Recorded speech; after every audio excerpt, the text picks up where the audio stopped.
Still no goals, another defeat for Gary, but we have got a nice new training centre, so that's something. Hello and welcome to the Big Bang Theory podcast. My name's John. I'm here with my friend and colleague Dan. Hello. It is a nice new training centre. Yeah, modular, they said. Mm.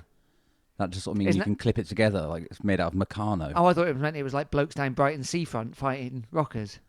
Oh, yeah, no, not that type of mod, I don't think. I don't really know. Does that mean you can clip another bit on if you then want... Yeah, that's what they do with their mopeds, isn't it? They clip another wing mirror on. Yeah. So if you think, we need another chill-out zone... Yeah. I guess... Clip one on. Yeah. Clip on, when Tisdale comes back, clip on his wardrobe.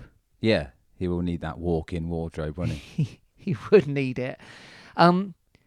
Welcome, everyone. Thanks for listening. Thanks for tuning in. Dan is right to tell you that Saturday we went to Vale Park, Wembley of the Midlands, as they say. Port Vale, who we've beaten twice this season, and we couldn't make it the 3-0. No, lost. 1-0. 1-0. It was going okay. I didn't go, you didn't go. No. But on the highlights, it was going okay. I think we'd got the memo about a bit more action into the box. It seemed to at least be trying. Cross a bit from deep. Swing a few more crosses in. I listened to it on the radio, and the message seemed to be from the beginning, really, that there's a lack of quality in the final third. Certainly true. I do think there was a bit more intent to get it in there. A bit. Okay. James Scott started this one. Yep. I think it was him and Nombe sort of as the two furthest forward with Stansfield perhaps in the kind of number 10-ish kind of spot. Other things to remark on. No Kevin McDonald, missing for personal reasons. Baby reasons. Oh, was it? Yeah, wife had a baby. Oh, okay. Yeah, Right. they'd said afterwards. Isn't he a bit old to be fathering a child? Well, he's not. Woody Allen. No, Mick Jagger. He's not Mick Jagger. No, but he's not much younger than them. No, he was in the second incarnation of the Rolling Stones. Yeah, he filled in for a few gigs, didn't he? Filled in for Brian Jones. Yeah. Yeah. But, still got it in him, clearly. Yeah, fair enough. So, that's why he wasn't there. We missed him. We did, I think. Rakeem was there. More on him later. Yeah, we went with the Harry Kite as wing-back option. Again. Depressing that's even an option, if I'm honest. Sweeney back in the sort of right side of the centre-back three. Yep. With Amerson and Hartridge. Yeah, that seems... Caprice on the left. Yes. Yeah. So, some kind of normality there. I don't get the Kite thing, I really don't. And of course, when Kite changed later on, more on that later, seemed to make more sense. Yeah. No, yeah. I suppose we can talk about the Kite situation. I don't know why that's anything. No. I don't know why that's happening. You've got... Multiple. You've got... In terms of... If you're playing wing-backs, right? Yep. You've got Josh Key. Yep. Clearly his best position, right wing-back. You've got... £1 million Josh Key, they were saying, but 18 months ago. Yep. You've also got Jake Caprice, right-footed wing-back. Yes. Now, there's some debate around that, isn't there? And it's worked on both sides for Matt Taylor's team. I wouldn't have said there was too much in it personally. No. He can definitely do it, though. It is a position he can do. On the left, you've got Jack Sparks, left wing-back. You've got Dimitri Mitchell, also left wing-back. Who looks quite good, by the way. He does look good, yeah. Despite all of that, Gary's decided to go Harry Kite, right wing-back. Yes.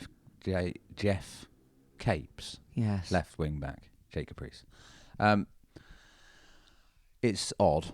Yeah, that is odd. I don't know why that's... well, can't really it feels see it. like the Cockney rhyming slang for what's going on here. Harry Kite, aimless, you can fill the gaps in. I just don't get it. It's like he's throwing darts at the dartboard to choose the team. That's madness. I honestly, I'm getting more and more cross about it. It's a little bit... It is a bit maddening. There was something about Caldwell said, well, Harry Kite sort of when he first started as a footballer, when he was, young, he trained as a right wing back. It's like, yeah, but Matt Taylor trained as a goalie. Don't make any sense. You know what I mean? Shearer was a keeper. Was he? Yeah, but it hasn't. I don't know if that's really enough of a reason. And we've tried a few different. I'm going to things. say it, Dan. That's not enough of a reason. No, we've seen Kite right back in a more of a kind of 4, Yeah, and we've seen him in right wing back in a midfield 5 kind of thing. I just don't think that's the way to go. it's completely imbalanced. You've got these pacey left-sided players. Yeah. It's not that Kite's slow, but he's definitely not quick, and he's definitely not in the mind of like, I'm going to bomb on here. No, I don't really see that he's got anything that suits playing in that position. No. To be perfectly honest with you. No, I can't see it. And that's no degradation of him. I think he could be a brilliant player. Yeah. And has had spells of really good. Yeah, a bit more on the match. Yeah, sorry. Raheem Harper, was it 0-0 at half time? Yeah. Yeah. But pretty lacklustre. Yeah. Bad pitch, but They had the ball in the net, but it was offside. Yeah. Port Vale, that is. Bad pitch, big pitch. Yeah. They're not in a great run of form. I think worse than us before that game. It was, yeah. And then second half, not long into the second half, Raheem Harper gets a second yellow, which shouldn't have been a yellow card. I mean, they were about 5 minutes apart as well, aren't they? So he gets a first yellow. Right. Which, yeah, it's probably a yellow card. It's definitely not a absolutely nailed on one. I think they're both fouls. Yeah. Oh yeah. Fine. And they're totally fouls. fine to give it. Harper gives the ball away and then tries to get it back, and there's no. There's yellow. a bit of tugging shirt. Oh, he has a couple of goes at him as well as at the guy to get the ball back, coming kind of around the wrong side. But it's harsh. It is harsh. And that's not how yellow cards work, by the way. It's not like, oh, well, you've had 4 tackles that I'm not entirely happy with, so that adds up to 1 yellow card. Like, stupid refereeing. Like, Harper's sold himself down the river with a poor first touch, but you shouldn't be getting him sent off for that kind of thing. No, and then Port Vale's immediately scored. Immediately, from the free kick. Yeah. It goes to the wing and they score from it, yeah. But I think there's a nice bit of football with the ball on the ground, which kind of, that's how they scored. So to blame the pitch for us not winning is a bit of a stretch, I think. But and as a Port Vale fan pointed out somewhere online, plenty of other teams have managed to come and batter them then with that pitch. Yeah, it's not. And yeah, that's it then, really, isn't it? We have maybe a penalty shout. I mean, given Right. that the ref's done these mad things, and by the way, I'm talking about 2 separate issues here. One, weird setup by Coldwell, continuing. We'll talk about that in a minute. 2, not a red card, not a second yellow, not even a normal yellow. The ref's done us there. Then Jack Sparks runs into the box. He's pushed by the defender, and he then stumbles into the keeper who clears him out in the penalty box. It's as much a penalty as Raheem's was a yellow card. Honestly, it is. Right. I haven't seen that. Actually. Yeah, like, you're just like... I think what's done Sparks is... When I was listening on the radio, I was like, Sparks always falls over. But he's already on his way down when the keeper hits him. And I don't think the ref's seen the push in the back. But honestly, like, sort it out. I'm sick of these terrible referees. I know, but what can you do? It's part of the Yeah. every week they're not great, are they? But we're not... I mean, we It's didn't how have it any is. chances. So it's not like... No, we didn't have any chances. And they had loads of chances. And actually, Yeah. Gary Woods had to make quite a few, saves, decent saves. And he makes a good save for the cross, which then bobbles out, doesn't it? Sweeney kicks it away and it goes straight to their man, to about where Raheem Harper would have been stood, and he then puts it away. So, I think ref was terrible. We set ourselves up really poorly again. Yeah, and just had, again, and I don't think, attacking-wise, like, we probably were, like... I mean, the saves are kind of like the last line of defence. You're not really planning for that. Oh, it's all right, he'll save a few shots. But No. we weren't getting annihilated. No. But we weren't doing anything in the way of looking like scoring. And that's been the kind of worry, hasn't it? I think it's obviously Coldwell's come in. He's coming in the middle of the season. Yeah. He wants to work a few things out. He wants to change the way we play a bit, quite a lot. it turns out. Yeah. He wants to change it around a bit. He's brought in new players. It's going to take a while to kind of settle into work out what he wants to do and how it's going to work and everything. But I do think he seems to be kind of like, it seems very convoluted. Yeah. And I think We were the crux of the matter is we were doing perfectly fine. November, perfectly fine. He comes in, everyone seems to like him. He's slowly, doing the odd thing. We knew there would be some dangerous people going in January, so obviously he's on the lookout for these new people. And then he's just like, the form was okay then. It wasn't, going to set everything on fire, but also we were looking perfectly good. And then the tinkerings happened to kind of bizarre effect. And then obviously we've got these dropping down the league, which is one thing, which is kind of always inevitable, in that, like, I think maybe 8th or 9th or 10th was a bit of a false position. But it's the no chances. Like, I know it's bad luck that Harper got sent off, but that was an hour in. Yeah. And of course it's bad luck that we don't have Giovanni available as well. Sure. Not bad luck, but, well, it is actually. As far as Gary's concerned, that's bad luck. Nothing to do with him. Yeah. I think, the worry is, like, it's okay to be kind of experimenting a bit. The players have got to be buying into that. Yeah. And the more the bad performances go on, the morale is definitely dropping. Well, I was amazed. You can tell it on the pitch. You can also tell it with the supporters. Yeah. And there's some people going, get rid of him. Like, yeah.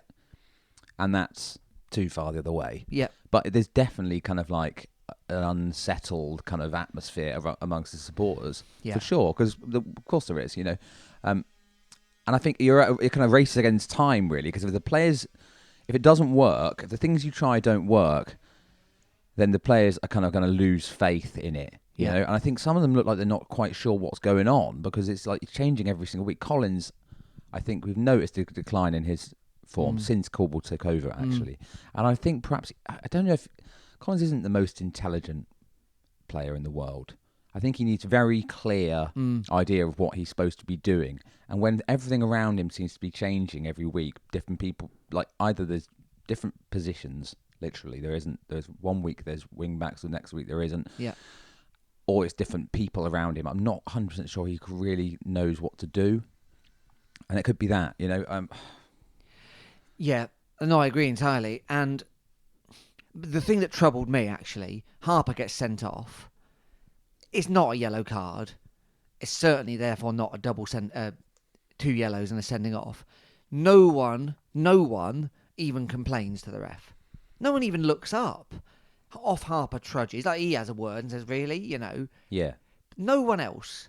And you just think, like, what?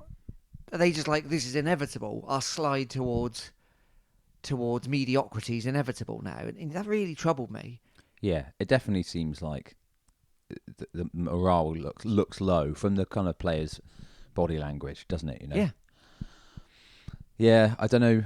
And there's the danger in there, like Nombe or Blackman or. Well, Blackman's not playing. No, so he's injured. Is that an injury? Yes, right? it's an injury. So we expect him to be back. Okay. But I just Gary Wood's doing perfectly fine though. He is. That's not the problem. He looks good. But I just think like, they're inevitably in those players' minds, they'll be thinking, I've done enough here at this club that my reputation's enhanced, and I will find another League One club, if not higher, next year. People like Nombe and Nombe and Blackman, who are obviously high earners, but good enough to earn that money, but also good enough to be in teams that push for promotion. Like Nombe could slot in at Argyle, for example, or Ipswich. We would totally see him play most, if not all, of those games there. Blackman the same, I would say. So they're not. I'm not casting aspersions on them, but obviously they're not one club people. Why would they be? They'll just be like, okay, well it's now February. I've got 3 more months of this. I just won't do anything mad. Giovanni's obviously feeling like, I shouldn't have done anything mad. Yeah. And you could just see a big old gap where those players were. It'll be interesting next season because a lot of those players are going to go. It's kind of regardless, really, of what happens for the rest of the season. But Yeah, there's also an issue of, and we don't know any of the background behind this, but it just seems odd that Will Ameson's the captain now. Yeah. Now, Sweeney was given the captaincy when Matt Jay left. Yeah. Like he was made, you are the... Yeah, and he'd been doing it, hadn't he, on the pitch most of the time. And I know that it's a kind of... I know it's not really a big deal, the captaincy actually being the captain, but I think it is kind of a big deal, perhaps, if... It just seems... Like if they're trying to get people on board, like maybe he didn't want it. I don't think that's the case because he seems to have spoken about, and he does a newspaper column now, how proud he is to have become the captain and been there for such a long time. And it's just like, well, he's playing, and then Ameson, who's been there for 5 minutes, is still the captain. Yeah. I just don't understand that, and I think that's risky from a kind of man management point of view. Like again, we don't know the details. It might be that might be a complete non-issue, but compounding with all the kind of the rest of the body language and the results and the performances, it just seems strange to me. I mean, we don't know, but Colwell doesn't seem like a spiteful person or an angry, but he's not John Yems, is he? He seems like a pretty measured person, but it feels like that just adds to the narrative of, I don't know what to do here. So this guy, let's make this guy captain. That's a thing I can change. Like, instead of just being like, lads, you did it a year ago, you did it at the beginning of the season. Like, yeah. And maybe he's thinking Sweeney's is not in really my plans for the first team. Like for the start, he's not a planned starter. He'd rather, maybe it's that. He'd rather, if fit, Diabate, Ameson, Hartridge, so keep Ameson the captain, even if Sweeney has to then come in. But yeah, it's not really the way it works, is it? Generally in football, even if say before when we had, and this happens all the time, when Matt Jay would come on as a substitute, Sweeney then gives him the armband. You know, then that didn't start, and Sweeney played the full game, but he still handed over the armband when Jay came on because he's the captain. It just doesn't endear anyone to the project, really, does it? The supporters are looking and like, what's he up to? Maybe it's mostly from a supporter's perspective issue that. Who knows? Because maybe it's all everyone else involved is completely fine with it. Yeah. But when things are already kind of like slightly on the turn, you do things like that, and people are very fond of Sweeney, and you think, well, this is weird. I was listening. Go on. It just gets your back up a bit, doesn't it? It does. I was listening to a podcast with Rory Smith from the New York Times the other day, and they were talking about Nathan Jones sacked from Southampton, right? Yeah. Obviously, it was a complete disaster, and they were saying loads of modern management is PR. Like, Steve Cooper, by contrast, never said anything exciting, so it buys him more time. So no one's ever outraged about his mad behaviour.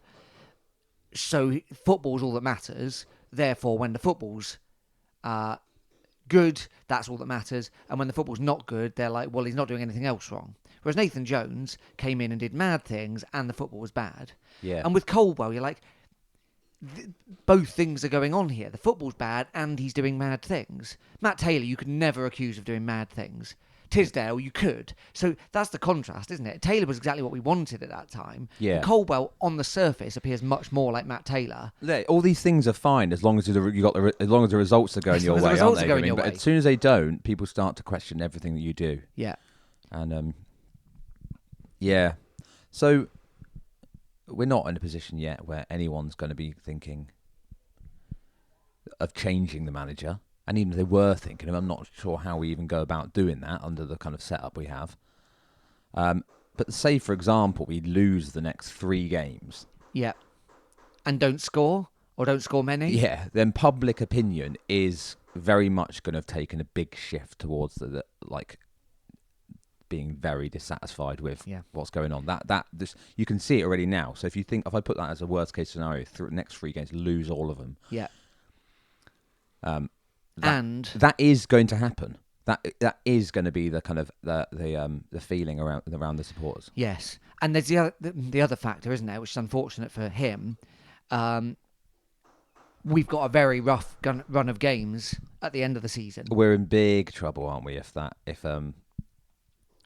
If we don't pick up some points now, because our run-in looks like brutal. Yeah, it does. We might.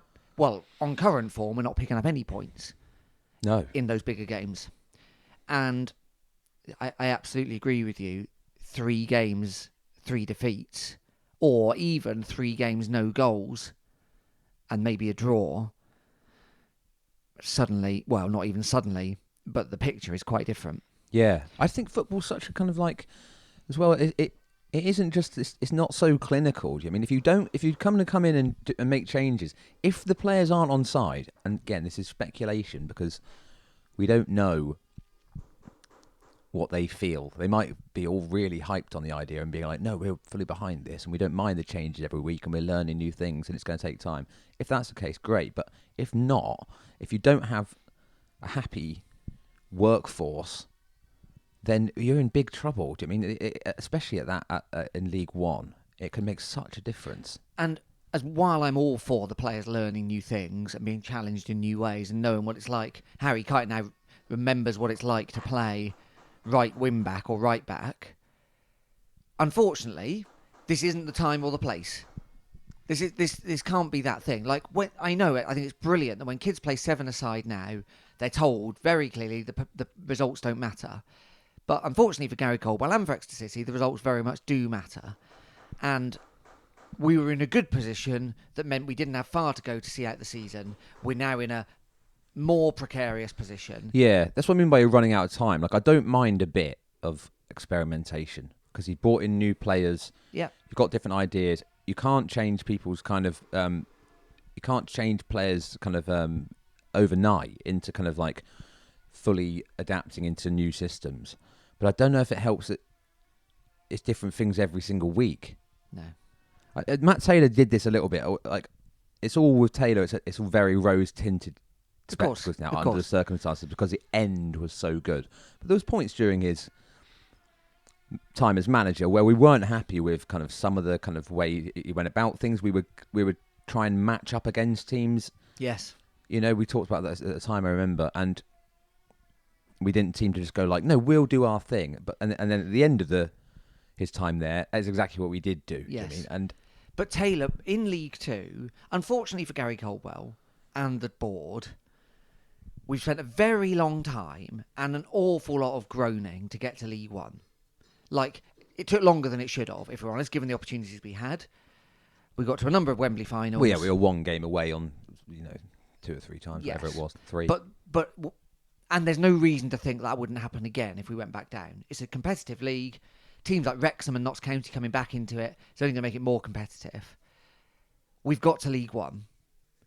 League One isn't a place, especially with our budget, where you can mess around too much. Like, it just isn't. Now, I'm all for... He brings in Will Aimson, who, by the way, looks like an excellent player. Yeah, I agree. I'm all for that. And I'm all for thinking, okay, well, Sweeney actually was brilliant at League Two, and he'll continue to be a brilliant squad player, but maybe Aimson's the one to take over from him. Right, fine. Like, I get that. What I don't get is he doesn't seem to know what he wants. Because it's not like in any of the games we've seen since, to be honest, Christmas, we've really dominated. Like, Bristol Rovers was, to be, like... Yeah, again, that was madness. That was game. madness. It wasn't like we shouldn't have won that. It wasn't like a really comprehensive like victory. No. Was it? Yeah. So really, it's been a long old time of either, well, we didn't create much, but we've come away with something, or we weren't in that at all. And as the league, as the relegation zone creeps up on us, that's a serious problem. That's a serious problem. It really is. And if we were to get relegated this year, that is a massive kick in the knickers. Yeah, I mean, that wouldn't... It's not impossible, though. It's not, no. You feel like maybe we might have done enough. We probably have. But that's... You wouldn't want to bet the farm on it, No, would you you? wouldn't. Considering the games you've got to play. Yeah, and currently, it's no thanks to us. Alex Hartridge's farm. It's no thanks to us that the relegation zone is that far away. Because of, that's the ineptitude of those teams. If you look at the form table, I think we're 6th and bottom. Right. So even in our current predicament, there are teams doing worse. Yeah. That's not great. That's just them not being good enough. It's not something you want to rely on, and especially I haven't been forensic enough to look at everyone else's run-ins as well. Like it might be that like. But there are teams down there who are good. MK, Cambridge, even Forest Green, they got the money. They've brought in good players. Forest Green are not good. They're terrible. But what I'm saying is they might. We've played them twice, haven't we? But you can't write them off getting results. No, you never know. You never know. I feel a bit troubled by it, to be honest. Yeah. Anyway, more right what's coming up in a second.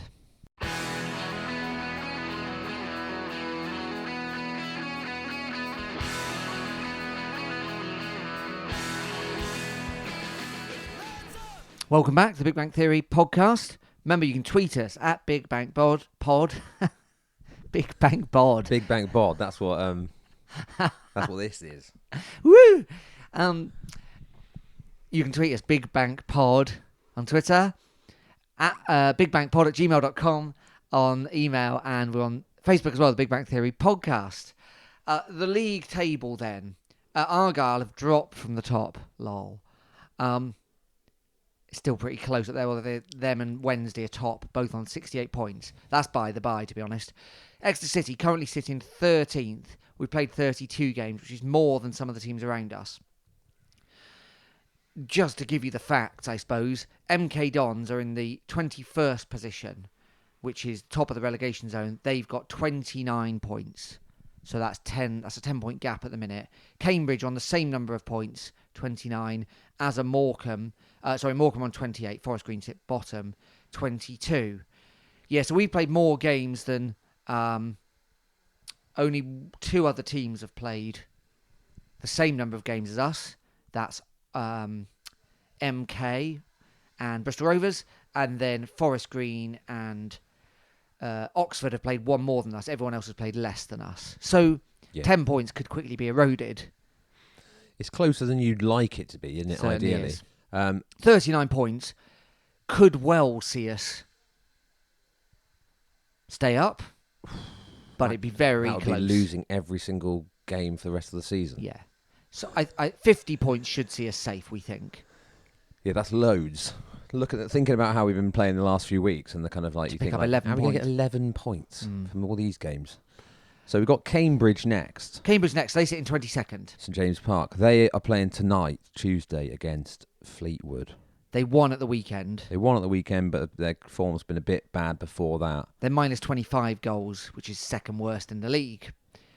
And that's something we but we can't score goals. No. So that's, we'll see what happens there. It's obviously they're a team that we've encountered a few times in cups and things like that. They're not. They know what they're doing.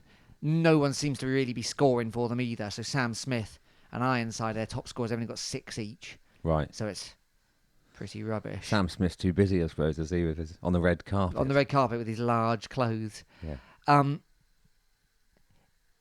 There's no point saying it. This is an absolutely vital game for everyone concerned. If we can get a 2-0 win here, yeah, I don't think 1-0 assuages everyone. No, but it would. Well, obviously, it's better than nothing. Yeah, any kind of win would be excellent, great. A defeat is misery. That's bad. That's bad. It will be bad, and I think even Owners talks about 3 games being enough to kind of like turn the tide even further on the management. But I think a loss here would be the beginning of a big turn. We're used to seeing wins at St James Park, and we haven't seen hardly any, have we? No, we've been terrible at home. Then we go to Wickham. It's no fun at all, is it? And you've got this like massive crowds. They're still coming at the moment. Well, it dropped off a bit for Shrewsbury, didn't it? Yeah, but that was Tuesday night Valentine's Day, wasn't it? So, yeah, maybe that's a factor. So the next few games, so it's Cambridge at home. Wickham away, obviously they're pushing for playoffs. Ainsworth's rumoured to be leaving, by the way, so that might make a difference. Is he? Where's he going? QPR. He used to play for QPR. Oh, did he? I think so. That might be the draw. Anyway, we'll see about that. Then we've got Lincoln at home. Another Cowboy Ainsworth. Yeah, that's another must-win. They're right round us. Cheltenham away. Accrington at home. There's some points to be picked up there if we can get it together. Definitely. If the we ones after that concern me. Really. Yeah, Barnsley at home. Well, actually, it's not, because if these are the ones that concern me, the other ones I'd already kind of had down as losses. If we don't get much from these games, that's I can't see where the next points are coming from. Because then we've got, within the space of a few weeks, Barnsley, Bolton, Peterborough, Argyle, Derby, Wednesday, Ipswich. It's so bad, isn't it? Most of those are in a row. So, the thing, I don't want to predict this, and I'd love for Colwell to come good. I'd love for him to make it work, and this be the start of a new dynasty. Like, he seems like a decent guy. Yeah. He's obviously got good connections. He obviously conducts himself really well. I like that he, all this silly nonsense about like the nickname, like the motto on the badge, and like doing the half marathon. Like, that's not. Yeah. He's not just here for the No. cash, is he? No, definitely not. He's got the kind of right tone of everything, but yeah. I'd love it to work out. I wanted him to take us to infinity and beyond. Yeah, he does look a bit like Buzz Lightyear, doesn't he, these days?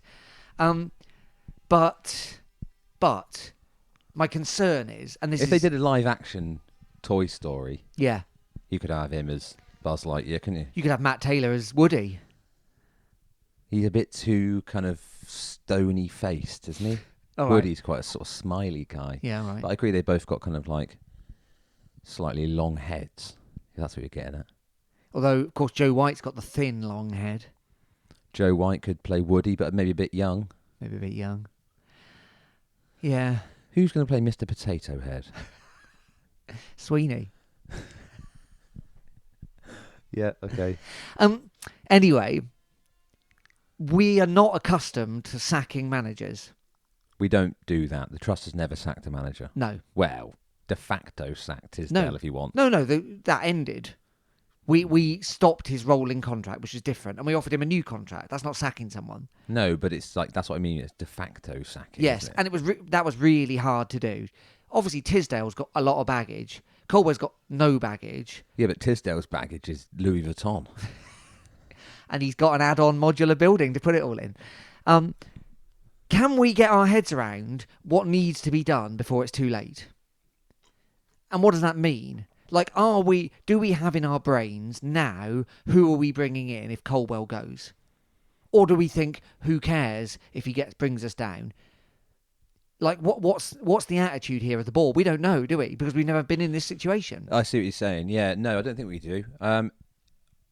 Are they now having emergency talks and saying 3 more losses and we're giving... Well, the emergency plan surely would be you break the glass and remove the tiny little Kevin Nicholson figure behind it, don't you? Yeah, I suppose you do. But, Yes, I mean, at least you had although Stano scoring. you say this now, you say at the time we were like, Nicholson's not really up to it. His results were comparatively quite good. Yeah. That's what all I'm saying. I'm not advocating for that. I'm just saying that would be that's what they would do if it came down to it. Given how long's left of the season. But is that enough? Are we on the or does Nicholson just say, right? Remember what Matt did? Yeah. That I think would be the plan. Yeah. Right, yeah. Okay. Yeah. Have they got their heads around that? I don't want to see it happen. I've said it already, but have they got their heads? Definitely, of course, no one wants to see that happen. Even if you don't like Gary Caldwell. You definitely don't want to see that happen because it's too damaging. It's quite disruptive, isn't it? Yeah.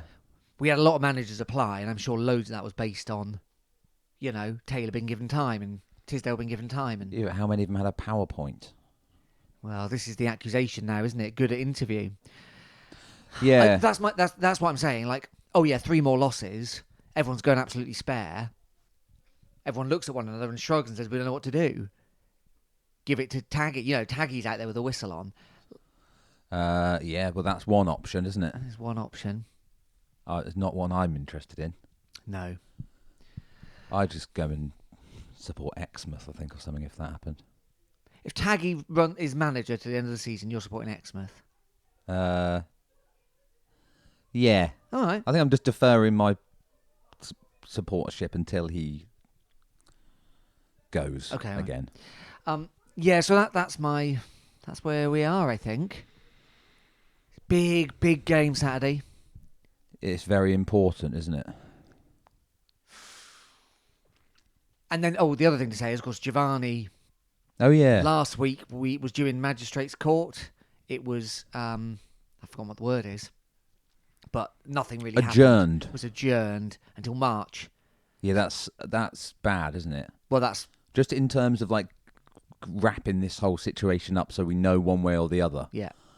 It must be frustrating for everyone involved. Yeah. Including supporters. What a shame. What a shame the whole thing is. Indeed. But I don't know how courts work, I don't know why that's happened or or what, looking for more evidence. New evidence has emerged. No, I think it's more likely to be some kind of systematic issue. So What, understaffed? Underfunded? Potentially understaffed, or potentially like they wanted to change what the original arrangement was, either CPS or the victim or not the victim or the defendant, or some new evidence was made clear or some lack of evidence was made clear. So they were expecting this witness and then they said, oh no, actually we don't have the witness. Or maybe that the defending team were made aware there was going to be some witness, and so they wanted more time to look at that evidence and that kind of thing, I think. So no, it's just delay for everyone, isn't it? So that's that. I mean, that's 3 more games or whatever. At least. At least. It's looking more and more likely that that's it, isn't it? It is, yeah. Oh, no. Oh, no, everyone. Well, on that positive note, at least the training ground looks nice. And that's been a big investment by the club. Yeah, that's great. And there's loads of volunteers, wasn't it? Wasn't there? Yeah, who've done the work. That have done the work and done loads of it and stuck with it the whole way through. And it's great to have people like that knocking about, isn't it? Yeah, great to have the club kind of do honour to them for their, how dire it was 20 years ago and how much their work saved what's going on. And this is the fruits of that saving, isn't it? Yeah, and I was looking at it thinking, this does look impressive if I haven't got anything to compare it to because I've not seen anyone else's training centres apart from kind of, Man City on those Amazon programmes. Yeah. But it looks pretty good. And if someone was going to come in and think, I might come down here, and then you see the old one and it looks like a weird sort of saloon from a Western. Yeah. And then you see the new one and it looks nice. Oh, that's right. I mean, apropos of nothing, you can drive past Bristol Cities. You ever seen that? No. You come out one particular way of Bristol, you drive past their training ground, and it looks very similar now. That, obviously I've never been in, I've certainly never played there, but yeah, that's the kind of what you want to aim for, isn't it? We look like a bigger club than we are because the facilities are nice and that kind of thing. So there we are. Nice one. Good business, everyone. Thanks for listening. We'll be back next week with more upbeat positivity, we hope. Oh, yeah, definitely. My name's John. I'm here with my friend and colleague, Dan. Cheers. See you soon.